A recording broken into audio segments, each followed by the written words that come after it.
Hi. So if we believe success is mystical, we search for the silver bullet. We search for the golden key that will suddenly unlock the floodgates of heaven. It has different names in different counties. In Kitui, we call it Kamute.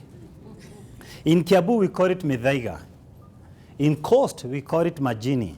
Some counties, we call them Kajuju. I don't know the name you use. But we are trying to escape something. And we tend to think there's something mysterious about success. It can't be explained rationally. And when we believe that success cannot be explained rationally, we keep on looking for people to prophesy to our future. People who are educated, senior politicians, senior business people in Kenya, will go at night to a witch doctor who is so poor to prophesy wealth into them. I pray that no one will be coming to our meetings that will go for those shortcuts. There is a deliberate process. By God's grace, I'll be flashing out in just a moment. But success is not mysterious. It's a deliberate process. Number 3, a lot of Kenyans believe success is fate. Success is fate. And if we believe success is fate, we surrender to it. We surrender to fate, whatever life brings. And many Kenyans believe that the graph is already drawn. And we are fond of quoting Jeremiah chapter 1, verse number 5. I knew you when you were in your mother's womb. And of course, if God knew all my ways, then why should I labor for it? But then we refuse to go through the entire book keenly, because later on in chapter 29, verse 11, Jeremiah says that God has a good plan for each one of us. Whether you are there or not, it's a different story altogether. But God has no evil plan for any human being. So do not bring God in the math. God's intention and plan for every human being is to succeed. Who draws the graph? You draw the graph. Number 4, are you there? A lot of Kenyans believe success is a matter of luck.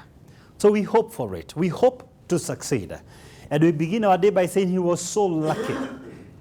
He was so fortunate, because we believe success is a matter of luck. I want to ask a question here, and don't shy. We're just talking. How many here have ever tried gambling? Something like charity sweepstake. There was a promotion by Safaricom, Isuzu, Nakumat. And be honest, you went in that supermarket, filled those things, hoping to win a pickup or something. How many have won? How much did you win? Not much, 500. 500? Who else won? How much did you win? Credit for 100. A credit for 100, Bob? Okay, who else has won? Guess what? Yes, how much did you win? 1,000. 1,000, Bob. Among the 3 people we have here, who was able to take her child to school based on that? The chances of winning the lottery is 1 to 50 million. The odds are prohibitive against you winning through good luck. So matter success, we hop towards success. We don't hope to succeed. Hopping like a grasshopper. You can sit down and hope to succeed. You hop towards success. Number 5, a lot of Kenyans believe success is an opportunity. So we wait for it. We sit down waiting for that opportune moment when something wearing an overall dressed and labeled success will appear to us. So we keep saying they're in the right place in the right time. If only I was born Jalimo Kelimo, I would have ran one day and get that 8 million and start my business. If only I knew the governor for Nairobi, now I'll be cutting nails. If only I came from a better background. If only. What are you doing? You are escaping responsibility. Looking for an opportunity. Number 6. Interesting behavior about Kenyans. A lot of Kenyans believe success is an event. And if we believe success is an event, we schedule for it. We schedule for an event like this. I don't know whether this is true. But I heard of a story of a pastor who came to Uhuru Park, apparently with some holy soil from the Holy Land. And as he was speaking in Uhuru Park, he had packaged the soil in a very creative manner in packets of 1 kilo, half a kilo. And if you are having a fat seed like 2,000 bob, you'll get the 1 kilo soil, and then you can pour it in any land you want, and suddenly the title deed will change into your name. And you know, some Kenyans literally take every pastor's word. And they went to Indian Ocean Beach Hotel, and the pastor had said it has to be some routes. 1 route, 2 routes per day, and then the 7th day, as God spoke to Joshua, you're going to do 7 routes.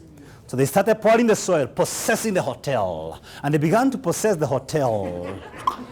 Thank God for police, they were arrested on the 3rd day. You know, interesting behaviors about Kenyans. And that's why a lot of Kenyans cannot come for this meeting, because they would prefer Kenyan to come and say, I'm going to anoint your hands, and tomorrow you're successful. But if you're going to tell them, let's work together, let's journey together, they don't want such a story. They want some sudden miracles. Can I tell you something? The people who came for this meeting, all of you are Christians. The God of the supernatural is the God of the natural. He doesn't break his natural laws for the sake of it. And he's the one who appointed sowing time and reaping time. And so I say this today, I will do anything humanly possible, anything within my hands to encourage you, to inspire you, to invigorate your spirit. But while motivation covers a lot of ground, motivation does not cultivate any ground. It is up to you to actualize that dream. Believe me, I'll trigger your thoughts towards success. But unless you decide to actualize that dream, it will never come into reality. The buck stops with you, not an event. There's no such a thing as an overnight millionaire. The buck stops with you. It's a conscious process where you take responsibility for your destiny. So you must cultivate the ground. Number 7, a lot of Kenyans believe success is a matter of connections. So if we believe it's connections, we network for it. And I can tell you, day in, day out, there are serious networks and connections going on in this city. Allow me to humbly submit, there is a place for business networking, and one major reason why we are here today is to network. But networks alone do not convert you into an overnight success. And I want to make it practical for us. Let me ask you, we are all Kenyans here. Is anyone listening to my voice who can identify someone who perhaps was very successful in business, and the day they died, while we would have expected their children to further their business interest, the opposite happened. They squandered the inheritance. They destroyed what was left behind. Is that familiar? Yes. You may want to agree with me that the who is who visited with them for breakfast. They have the big names in this country. They have their contacts, but they never converted those contacts into opportunities. They never converted the networks, if you like, into opportunities. Well, yes, we must network. Connections alone will not lead you to success. And the is because there are a lot of people who give me a call, and all they want is to be introduced to someone. Let me tell you, for example, I was involved in fundraising for four governors during the last elections. I've seen some guys who are so close to these governors, very close to them, yet 5 years down the line, they are still begging. They are still looking for handouts. 5 years down the line, they never saw the word of the governor. And the governor and the MPs, they like such kind of guys because they are cheap. They ask for 1,000 bob. They don't come for contracts. So yes, they have the connections. Yes, they have the networks, but they have not gotten any advantage out of that connection. So connections alone will never make you successful. Number 8. Now, number 8 is very controversial. Many of us here, seated in this hall, believe success is a question of hard work. And I regret to tell you, I'm identifying it today as a myth. I don't want to disagree with global known phenomena like that. Honestly, there is no shortcut to hard work. Yes, I believe with all my heart, work is the price we pay to travel the highway of success. No one ever drowned in his own sweat. And nothing will substitute the place of hard work. Everything else, connections, networks, prayers, may supplement and complement, but they cannot substitute hard work. But having said that, looking at work as the only ingredient to success is linear and one-dimensional. Now, let me take you to that. Let me take you thinking. I don't know whether there is anyone listening to my voice today who can identify a very hardworking Kenyan. Let's call him today a matatu owner who wakes up 4 in the morning to take people to work and then reaches home way past midnight. Or maybe just a kiosk operator who has to sell milk to the butcher who comes past midnight to fix ugali. And early in the morning, this fellow perhaps wakes up before 4. And the kiosk owner hardly sleeps for more than 5 hours. 10 years down the line, he's still having the same kiosk with no expansion in his stocks. Or the matatu guy, 10 years down the line, he only has the same matatu, actually is depreciating in value. There is no evidence of growth. Is that familiar? But would you agree with me these guys are hardworking? Yes, they are. They are hardworking. They work harder than you and me. But they never sit down to take an inventory of where they are. One of the reasons we came here is to tell you, hey, sit down. Please, let's relax. We deliberately chose a Wednesday, a day that disturbed your workplace. You'd have preferred to come here on Saturday. And one, of course, was to test our commitment to this. But another thing is to say this. You work every day, every single day. Could you pause for a moment like the Safari Rally guys? At some point, they stop. And this gives the driver some time to sip some water, to talk with the escort driver, to reflect on the past leg. Why? To inform the remaining journey. And one of the reasons we got you here is to tell you, hey, working hard alone will not take you there. Pause, let's reflect, let's be analytical. How you're working hard. Yes, we must work hard, but we must be deliberate about our inputs. Number 9. Many Kenyans believe success is a question of deals. D-E-A-L-S, deals. So if we believe success is about deals, we cut for it. We cut deals. Watu wangapi waliweka quills last year hapa? Quills, watu wa quills, mikono juu. How can you sell an egg for 500 bob? You're looking for what? Deals. You know, a friend of mine was telling me, in Nairobi, for instance, for every 10 people walking in the streets, 8 of them are looking for deals. Only 2 are working. And if you don't believe it, just look for the smallest commotion. How many people gather in a tenth of a second? Why? They were going nowhere. Be careful when you're walking. You might be the deal. The president introduced 30% of all the government tenders to the youths. What's happening with this concept is teaching our young people to look for deals. So today they're supplying stationery, tomorrow computers, tomorrow SAD, ballast. Nothing concrete because they don't want to master a craft. They don't want to understand any single business. It is because the people who came up with this concept, they reached the top through deals. So the only way they think they can liberate the youth is through deals. It's a nation of deals. Keep cutting deals at night. And I'm here to say this is a myth. And that's one reason why only a small proportion of this country gets liberated from abject poverty. Because we are a nation of deals. Number 10 and the last one. A lot of Kenyans believe success is a question of lines. L-I-N-E-S. L-I-N-E-S. Now in Kenya, the word line is not an English word. It's a Kenyan word. I'll not call it Kiswahili.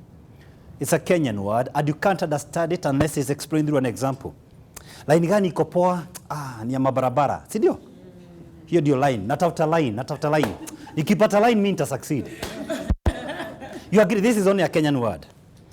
In the year 2008, I was speaking with Engineer Kibet, the man who was registered in company for construction. And he told me when they registered Kera, Kura, and Kenha, literally over 100,000 people registered to be contractors. 100,000. At the end of only one calendar year, they had less than 10,000 remaining. Why? Line ilikuwa mabarabara. I don't know what is the new line right now. Line iko wapi sahi? Pyramid skills. Counties. Eh? NYS. Oh, line NYS. Na counties. Lines. So what do we do when we believe success is lines? We keep changing the lines. You keep changing. And I'll try to illustrate to you that this nullifies the entire story about success. We keep changing lines. Those are myths. Which brings me the question then, if all these are myths, what does it then take to succeed? Before I answer that question, I heard of a story of an experimenter who had some fleas that attacked dogs, and he put them in a glass like this. And he decided to cover the glass with a lid, a metallic lid. What the fleas did, they were trying to jump out, but every time they tried to jump out, they were hit by the lid. The pains were excruciating. After several trials, they gave up. And the experimenter decided to remove the lid. But although the fleas were free to fly, they never did it. Physically, they were free to leave the box or the glass, but mentally they were still bowed, and they remained in there. I'm told in India they have a unique way of training elephants. When the calf is about 2 weeks old, it's tied with a rope, and every time it tries to defy authority, it is whipped so hard that literally in just a few weeks, it will be controlled by a 13-year-old boy or girl. In just a span of about 2 years, it grows to a huge monster that can literally write off an entire village. But although now it's free, it will still be controlled by a teenager. Free, and with the potential, latent potential, if you like, within it, to destroy an entire village, yet it's a slave forever. Why? It was mentally enslaved. I'm going to tell you one more. Then I'll tell you where we are heading. In Indonesia, the farmers have a unique way of killing monkeys. They pick a jug. It has a very thin neck. And then they dig it in the ground, so deep and so firm. Then they put some peanuts on the bottom of the jug. The jug is made in such a manner the neck is so thin, the monkey's hand can get inside and reach out for the nuts.